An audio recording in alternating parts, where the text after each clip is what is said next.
Hey guys, wanted to talk about my favorite Generation 5 video games.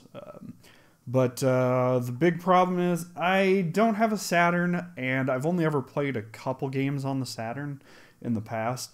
So, sorry Sega fans, again, I'm doing you a disservice on this channel, and I am not including anything from your consoles.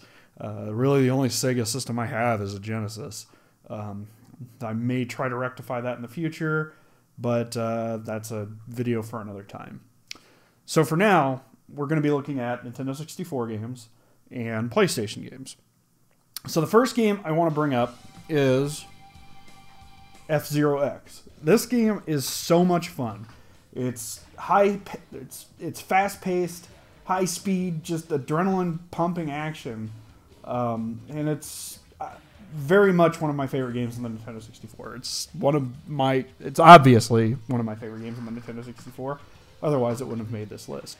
But I've done a whole video on this in the past, and that's actually true for most of these games. There are a couple games I've never covered before, and I may rectify that in the future. But this game is really near and dear to my heart. I played a ton of it as a kid, and, you know, not as much as an adult, but whenever I have gone back to it in recent years, I always have a blast with it. Even if it's really tough, it's actually really hard to get back into. Not a super easy game to play, but FZero X, definitely one of the best games of the generation, in my opinion.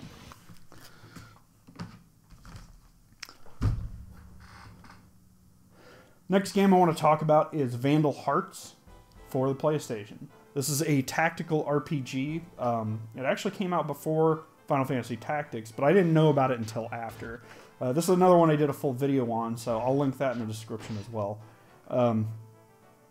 It's a little bit less open than Final Fantasy Tactics. This is pretty much, it's a series of battles. You just go from one battle to the next.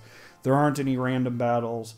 All your character progression, you do have some customization options, but for the most part, you're pretty much just set to one path throughout the entire game. There's not a lot of side questing. There's not a lot of just extra stuff to find. But it's still a really solid game. It's got a really good story. The graphics aren't great, but they're fun. I mean, you kill an enemy and blood spits up into the air. It's a fun game. I really like Vandal Hearts. I really recommend anybody play it if they haven't. And yeah, that's a PS1 game that I really love. So the next PS1 game is Soul Blade. This is a fighting game. This is the home console port of Soul Edge, which started the Soul Calibur series.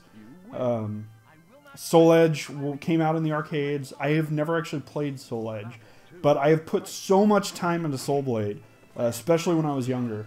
My buddy and I used to play it over and over and over again, and there was actually one day where we went 70 rounds split down the middle between the two of us, and we both played Siegfried the entire time. And we just called each other Obi-Wan, and we were like pretending that we were Darth Vader. It was weird. It would be like just make Star Wars references while playing Soul Blade. I don't know, whatever. It was fun. A lot of fun. This game is great. It's got some really fun one-player action. It's got great two-player action. Soul Blade's definitely a game to check out if you are curious about the Soul Calibur series origins. So check it out. My next game is also a PlayStation game, and it's a game that I put a ton of time into as a kid, and that's NHL 98. This is probably the one NHL game that I've spent the most time with over the years. It's not the best game in the series by any means. It's just the one that, for whatever reason, I think we got this whenever we got our PlayStation. About the same time. We got this and Final Fantasy VII. And so this got a lot of time in the PS1, even past the point of, you know, when NHL 99 and NHL 2000 came out, we were still playing NHL 98. This is a great, fun game for me. Great, lots of nostalgia. It is a hockey game. It is a sports game. A lot of people that watch this channel probably have no interest in this whatsoever. But I do love hockey. I do love the NHL, so this is going to be on the list.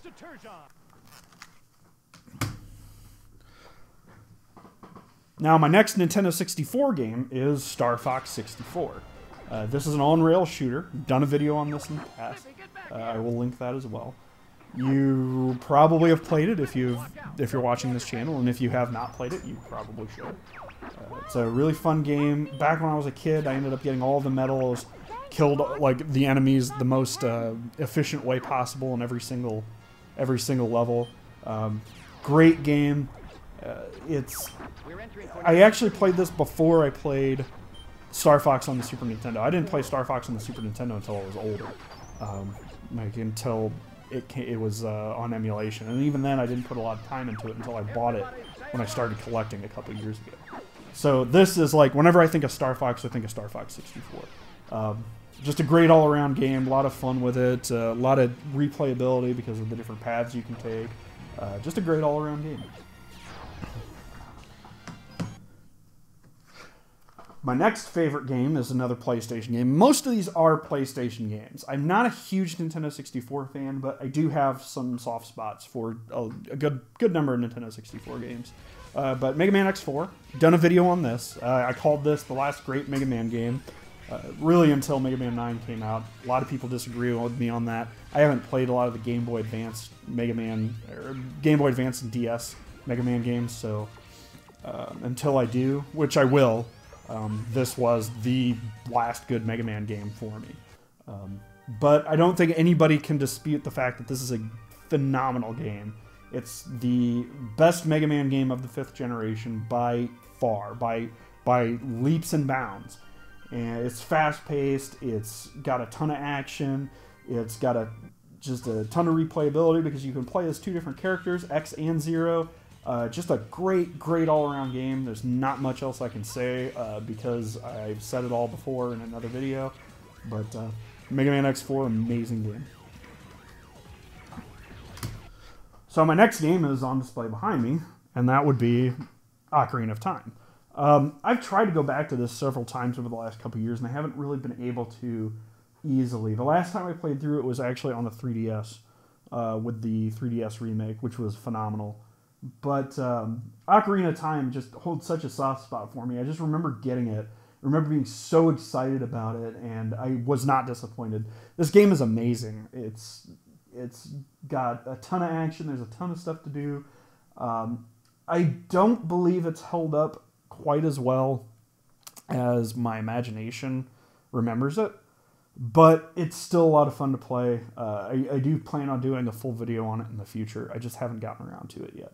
But Ocarina of Time, amazing game, very immersive for its time too. But I love it. It's one of the greats. Next game on my list, actually the last 3 are all PlayStation 1 games. We've got Final Fantasy VII, another game I have not yet done a video on, but I actually have a lot of recorded of this. It's been kind of an ongoing project of mine to get a video out on Final Fantasy VII. But this game was the reason why I decided to move on to, if I can get this damn box closed now. Close, you box. What the heck is going on here? Looks like a piece got caught in there. Oh well, a piece of the case got caught in. Anyway, so Final Fantasy VII was the reason why I decided to jump ship from Nintendo over to the PlayStation. I got a Nintendo 64, actually before the PlayStation, I believe. Yeah, I want to say I got the Nintendo 64 first. But my favorite game series at the time was Final Fantasy. I had played the Final Fantasy games that we had got, which were only 3 at that time. We only gotten 3 mainline ones and a couple Game Boy spin-offs, and I had played most of them, and I was just so infatuated with RPGs at the time. So whenever I found out Final Fantasy VII was not coming to the Nintendo 64, I was pretty upset at Nintendo and Squaresoft at the time. Not Square Enix, it was Squaresoft at the time. And eventually I just said, screw it. I'm going to get a PlayStation. So we did. And, you know, from then on, I was a PlayStation fanboy. I was always a Nintendo fanboy, but once the PlayStation 1 came around with Final Fantasy VII, I was done with Nintendo until actually really recently. I mean, I still got the Nintendo systems, but they just weren't as important to me. But Final Fantasy VII is an amazing game. I have a lot of nostalgia for it. I think the gameplay still holds up pretty well. It's still a lot of fun. The graphics, not so much, but I still kind of have a soft spot for the graphics. It's not my favorite Final Fantasy game, but it's definitely my favorite Final Fantasy game of the numbered games on the PlayStation 1. So I like this better than 8 and 9. I really like 8 and 9 a lot, but this is my favorite of the three. My next game is the first game in a series of a very long love affair of mine, and that's Metal Gear Solid. I fell in love with this game when my uncle showed me this game for the first time. He was super excited about it. He went out and bought a PlayStation I remember he had gotten it for Christmas, and he was living in Florida at the time, but whenever he came home, he got this for Christmas, so he went out and bought a PlayStation specifically to play this back home in Illinois, where we were. And I just remember seeing this and being completely infatuated. Then he wrapped up the PlayStation back up and sealed it back up like he had never opened it and took it back, which always kind of stuck with me. But yeah, great story. This was probably the first game with voice acting that sounded like it was a movie. I mean, this is such a cinematic game compared to anything else that was out at the time. It had great graphics. The voice acting was great. There's nothing much else that I can say about Metal Gear Solid. But I do have a video on it, so I'll link that in the description as well. One of my favorite games of all time. And my most favorite game that on any platform of Generation 5 is Final Fantasy Tactics. I love this game so much. I've played this and replayed this so many times throughout the years that I mean it's just amazing. It's an amazing game. The later ports of it to iOS and to PSP first, and then iOS and Android.